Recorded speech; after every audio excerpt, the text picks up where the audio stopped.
had the opportunity to talk at the Syrian Association for Public Relations with two imams, Muslim imams.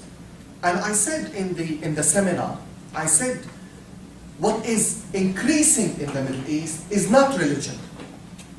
What is increasing in the Middle East is not faith.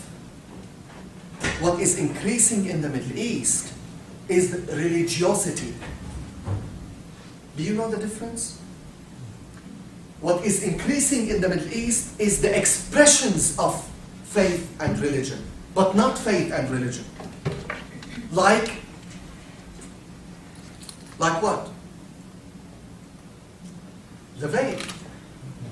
The veil. How you express your religion. Like the veil. Like for men, the beards. I tell you an example. I come from a Mediterranean city in Syria. A Mediterranean city means much more open-minded than the inland cities. My city used to have like 3 to 5% of women with a veil. And that I'm talking about 15 to 20 years ago. In less than 2 decades, now in Latakia, 80 to 90% of the women wear veil. Don't tell me this is normal. And don't tell me that in this time, the women suddenly, their faith grew and is now glowing and everybody is just marching toward God. I don't believe it. For a simple reason. I'm from that culture. And I know if the motivation was religion or motivation was what? What do you think? Why do we have that? Passion. Well, I wish, no, I really wish it would have been much easier if it was fashion. Yes, why? Why do you think? Fear. Fear of what? Differences. Fear of something specific. Fear of losing their own faith. I think it's a rejection, Of a positive rejection of Western. That's the fear from the West. The fear from the West. The fear that the West is invading, not only through military in Iraq, but culturally invading the area. And every religious expression which is exaggerated in the Middle East is a reaction against the West. It's a statement. And who is paying the price? The Christians there are paying the price. Father John knows exactly what I'm talking about. Christians there are paying the price because they are under the pressure of the Muslims looking at them as an extension of the West. And the West looking at them and not seeing them at all. We are invisible in the Middle East. Every single day I'm faced in Europe with the question, when did you become Christian? Because they take for granted that I became Christian, I was a Muslim and became a Christian.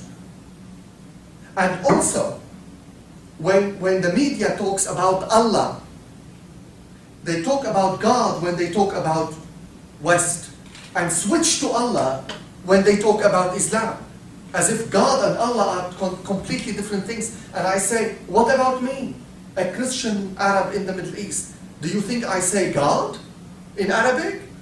I say Allah, of course. When I pray in Arabic as a Christian, I use the word Allah. Why do you put the word Allah in the box of Islam? Because of ignorance. Because the whole media of the West have no attention to what is happening to the Christians in the Middle East. So this is the situation in the Middle East. This is the situation in Europe. The situation in the US, I'm the last one to teach you about that. But the polarization is huge in the church. We are living in an age of polarization. The ultimate, the extreme evangelical and the extreme liberals, and they are feeding each other with hatred and tension, and it's intolerable. The situation is horrible. On one hand, the evangelicals don't want to give a dot from the Bible because because of fear that if they compromise one thing, they fall for everything. And the liberals, they want to be modern and take the culture into account, so they lose everything, and Christianity becomes a bunch of questions. Okay, you may believe that, if you don't want to believe it, it's okay. So, who tells you what to believe? Who are you to tell me what I believe? Well, I believe what I want, and still be Christian. And it's just, Larry-fari, as the Germans say. Just wishy-washy things, and it's okay.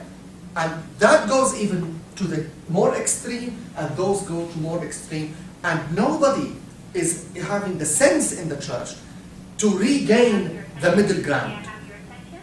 It is now time to switch to the second period class. Please prepare your second period class. Thank you. Just find the ignorant. So I'm not going to take more time. I wanted to share with you that the course, and I'm extremely grateful to the class, to Mary and John for teaching it, put together from that background, from that urgency, that we need to look at the Christian faith. We need to be all educated in a different way these days, and look at beyond the ship and see what is going on. Globalization is here to stay, my friends. We cannot undo the internet. It is here. We cannot undo the computer. We cannot undo all the gadgets around, including the camera staring at me. We can't do it. Technology is going faster and faster, and will change our lives, and it has changed our life forever. So the question is not to stop all that, but rather to embrace it and use it to our advantage. Do you know that in Europe, in the whole of Europe, there is no decent Christian media which is not fundamentalist? I don't know what is about the evangelical wing of the church. They are sinking and rolling with money, and the middle ground people, we die 7 times a day to get one donation. I mean it. I mean it. If the course was a hardline evangelical, by now we would have been rolling with money, and hundreds of churches would be teaching the course. But because the course is solid middle ground, solid Christianity, we are fighting for each penny to survive. Isn't that interesting? We still haven't got the urgency. We still haven't got the passion for it. I admire and I'm envious of the zeal, the more fundamentalists and more evangelical wing of the church. I admire their zeal, which we have lost in the more liberal wing of the church. Because of that, I'm grateful that you are looking at our materials. We have spent a lot of time developing it. We appreciate a very frank, and the harsher the better of evaluation, because we learn from your evaluation, from your suggestions, and thank you for having me